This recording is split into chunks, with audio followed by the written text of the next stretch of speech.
Goeiemiddag en baie welkom by nog 'n episode van Praag TV. As jy nog nie op die kanaal ingeteken is nie, maak gerus so. En moenie vergeet om op die klokkie ook te klik sodat jy kennisgewings van ons toekomstige video's mag ontvang nie. Nou, vandag se onderwerp is werk siek grappe teen Afrikaners. Want oor die afgelope tyd, veral rondom die hele debat oor vlugtelinge na Amerika toe en die rol van Trump in ons politiek. Van die begin af was daar 'n klomp mense wat dit probeer afkraak het, wat dit bespot het en daar word nog gedurig natuurlik grappe daaroor gemaak en ek het so 'n bietjie daaroor nagedink en ek het ook gedink aan vorige grappe wat daaroor plaasmoorde gemaak is. Nou ek wil net 3 van hierdie soort grappe uitlig wat ons nou al gesien het en dan 'n bietjie verder met jy daaroor gesels. Miskien vind jy dit interessant. Nou ja, kyk gerus ook na ons boeke hier onder in die boekwinkel en dis een van die dae Augustus, 14 Augustus is die verjaardag van Afrikaans in 1875 en jy kan gerus in die maand wat kom iets doen om die Afrikaanse kultuur te bevorder, want deur middel van hierdie grappe en eintlik 'n vorm van sielkundige oorlogvoering teen ons behels, is ons vyande besig om ons stelselmatig af te kraak. En ons moet oor hierdie dinge dink en ons moet daarteen optree. Maar die eerste klein video wat ek dan vir u wil speel, is ene van hierdie vent Bouwer Bosch. Nou Bouwer Bosch, ons kan nou gou daarna kyk en dan sal ek vir u sê wat ek daarvan dink. Ek sit hom net gou hier op die skerm. Ja, daar is hy, Bouwer en al sy glorie. USA. Hey dude, what's up? I'm moving to the USA, bro. Okay, why? Because I just got refugee status, son. Okay, don't talk like that, okay? And why did you get refugee status? Because I'm white, bro. Isn't refugee status for people from war-torn countries or like people that just got nowhere else to go? Not being white, like Trump. There's literally thousands of people living in shacks today because of our history and also because of the current government's terrible efforts to take care of the most vulnerable. Do you think they can get refugee status? Are they white? No. Well, too bad. What Daddy Trump says goes. Isn't that racist? I don't know, dude. Ask Elon. Everyone knows he's the real president, huh? Did you check the Time magazine cover? Elon that worked in America as an illegal immigrant. Ja. Nou, blykbaar hierdie Bouwer Bosch, hy en 'n vriend van hom het 'n advertensiemaatskappy met die naam Freckles. En hulle was verantwoordelik vir daardie veelbesproke advertensie van We Buy Cars, waaroor ons ook al op hierdie kanaal waaroor ons ook al kommentaar gelewer het. Maar dit lyk my hy en ander voer 'n hele veldtog teen mense wat sê dat daar iets fout is in Suid-Afrika, alles is eintlik net volmaak onder die ANC, daar is nie geweld nie, daar is nie plaasmoorde nie, daar is nie diskriminasie nie, daar is nie korrupsie nie. En dit is vir hom 'n bron van humor.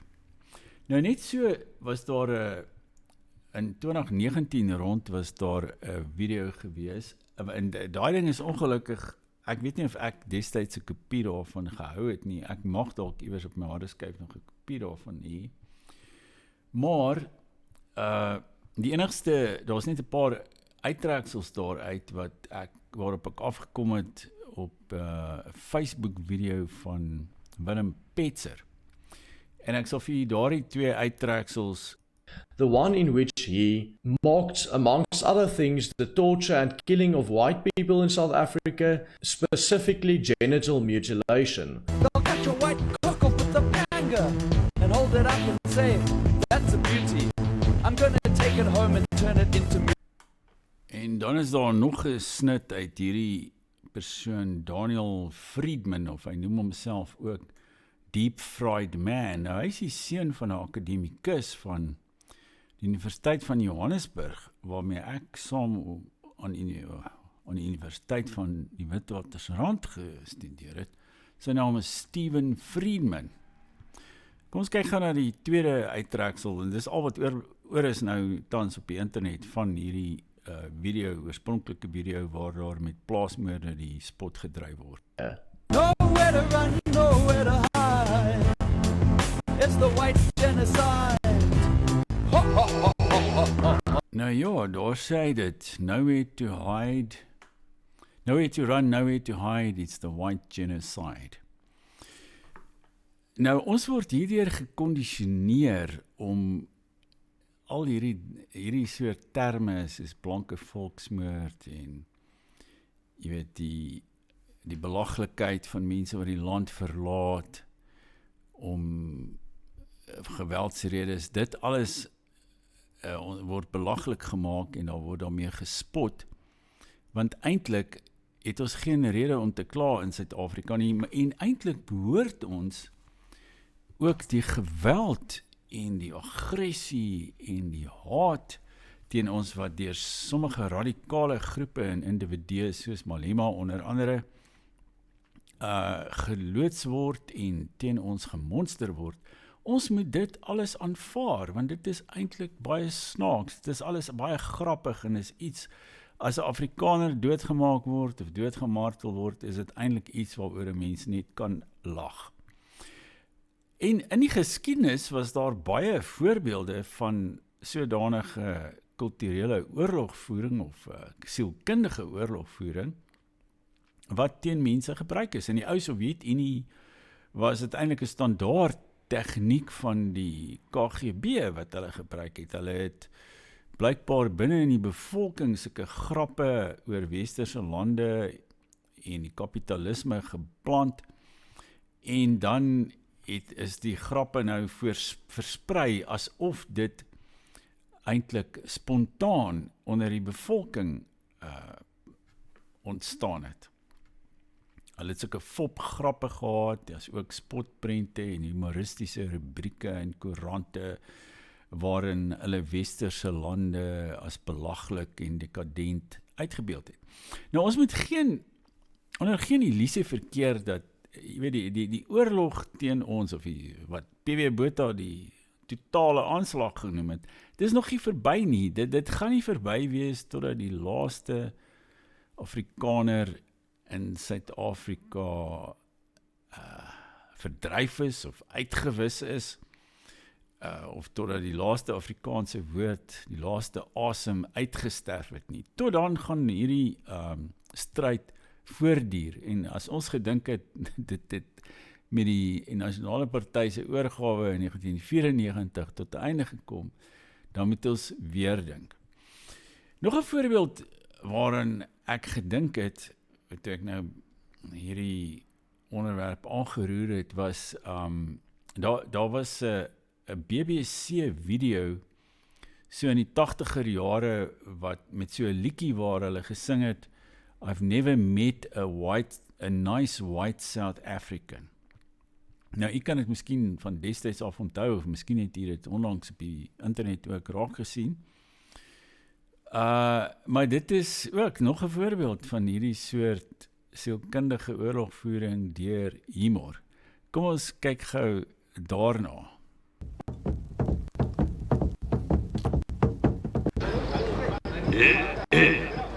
My fellow South Africans, I feel it is time for me to tell you the facts as they really are.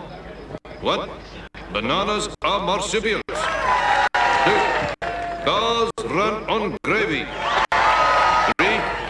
Salmon live in trees and eat pencils. 4. Reform in South Africa is on the way.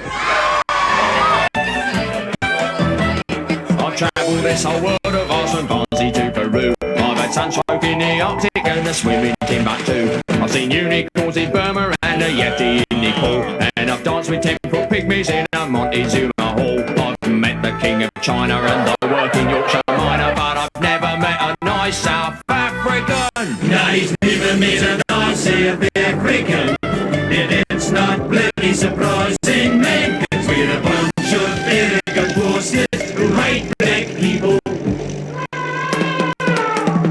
once got served in Woolies after less than 4 weeks wait. I had lunch with Rowan Atkinson when he paid and wasn't late. I know a public swimming bath where they don't piss in the pool. I know a guy who got a job straight after leaving school.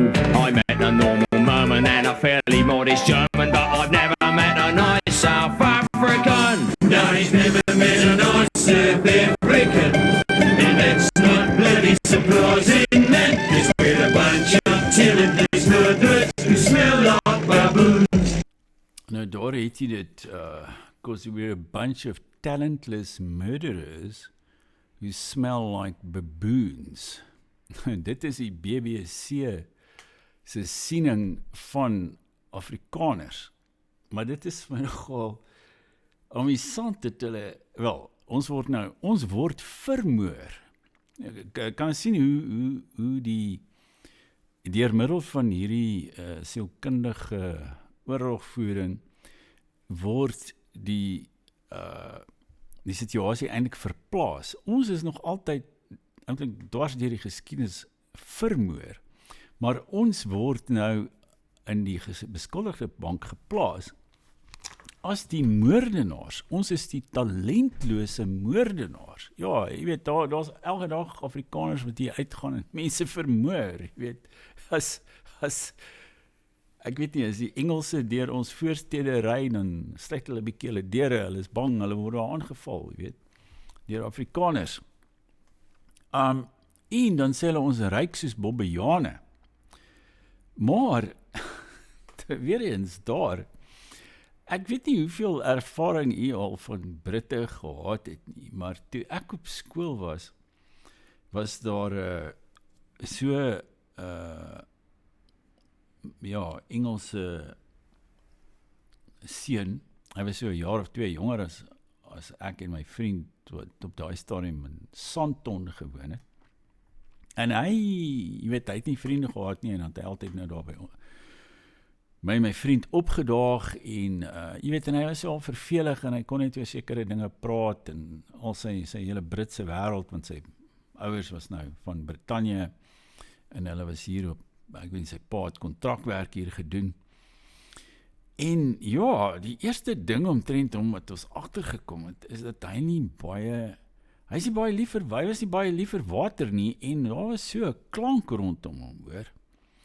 En toe later, meer onlangs, jy weet, toe ek nou hierso in Johannesburg in die banke gewerk het, en dan nou baie keer ook sulke Britte oorgevlieg, en dan bly in 'n 5-ster hotel. En jy weet, en dan gedurende die week, dan sien ons mekaar nou dikwels, en hy kom daar na die handelskamer toe, en ons gesels oor transaksies, en dit en dat. Jy weet, so nou die tweede dag, dan kan jy sien, hierdie ou se kraag word nou vuil, jy weet, en sy moue word vuil.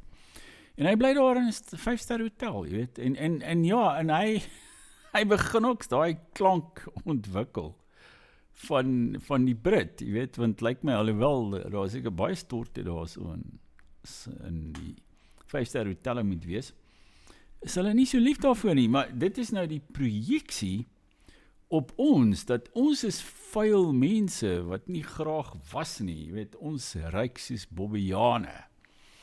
Dit is wat die BBC se satiriese program oor ons gesê het.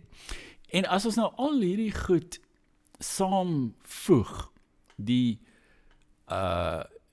sielkundige propaganda uit die verlede, die sielkundige propaganda van die hede, dan kry ons 'n sekere prentjie, en die prentjie lyk nie goed nie. En ek dink ons moet bewus daarvan wees dat dit bestaan. Ons moet dit erken, en mense soos Bouwer Bosch en sy vriende, hulle is maar net reeds gebreinspoel met hierdie oorwig van propaganda uit die verlede, en hulle neem nou eintlik self vrywillig daaraan deel. Hulle is besig om, jy weet, hulle het hulle gevoeg by die anti-Afrikaner beweging, by die beweging teen ons voortbestaan hier in die land, teen die voortbestaan van Afrikaans, van die Afrikaner identiteit, en hulle gaan aanhou daarmee, en hulle maak geld ook daaroor, hulle wie by kaars betaal hulle om anti-Afrikaner propaganda te produseer en om ons af te kraak en belaglik te maak. Kyk, hierdie vent Bouwer Bosch, hy lyk vir my totaal en al soos 'n gwar, jy weet wat ons altyd 'n gwar genoem het. Jy weet, hy kan nie, hy is so half met sy ou baardjie, hy is ongeskeer en hy het altyd so 'n lelike hempie aan. Jy weet, jy kan sien, dis daar is so 'n Nederlandse webblad met die titel Geen Styl. Maar daai Bouwer Bosch kan homself net sowel geen styl noem, want hy het nie styl nie. Jy weet, hy is meneer geen styl by uitstek. Maar hy en ander, al hierdie sogenaamde 44 wat Afrikaners wat jy weet, die ope brief vir Trump geskryf het, of wat ook al, wat blykbaar ook operasie van die departement van buitelandse sake van die ANC was. Hulle is almal daarmee besig. Piet Kroukamp, Max de Pre, hulle is eintlik besig om hierdie soort sielkundige oorlogvoering teen ons voor te sit. En ek dink ons moet ophou om hierdie mense te ondersteun. Jy weet, ons moet ook nie aanvaar dat hulle ons belaglik maak en dat hulle met ons smart die spot dryf nie. Ek dink ons moet dit vir hulle sê en vir hulle dat ons, as hulle nie vir ons agting het nie, ons het nog minder agting vir hulle. Jy weet, ek het geen agting vir Bouwer Bosch nie. Hy is net 'n opportunis en 'n idioot. En ons mag nie toekyk, maar ons mag nie toekyk dat ons op hierdie manier mee gemorsmel word, dat ons van ons regte ontneem word, bloot omdat ons aandrang op menswaardigheid en op billike behandeling in hierdie land belaglik gemaak word nie. Ons moet ophou om medepligtig te wees aan ons eie verdwyning, aan ons eie uitwissing. Hulle laat dit voorkom asof die status quo laat dit voorkom asof die aftakeling van die Afrikaanse identiteit 'n progressiewe aksie is. Maar hierdie soort sielkundige oorlogvoering is besig om ons te stroop van ons toekoms. Ons moet daardie ironie aftakel en die tragiese werklikheid konfronteer. En dit is dat om oor ons te lag is soos in daardie video van Daniel Friedman, dit is die klankbaan van ons kulturele ontworteling en ons uiteindelike uitwissing. Nou ja, as jy tot hier geluister het, ek hoor graag watter kommentaar in die kommentaarafdeling lewer, en kom, laat dit 'n debat word. En as hierdie mense wat nou ons soveel minagting vir ons koester, as hulle iets te sê het, laat hulle dit sê en laat die debat begin. Tot volgende keer dan sê ek totsiens en moenie vergeet om op die kanaal in te teken nie en ondersteun ons gerus deur een van ons boeke te koop. Totsiens.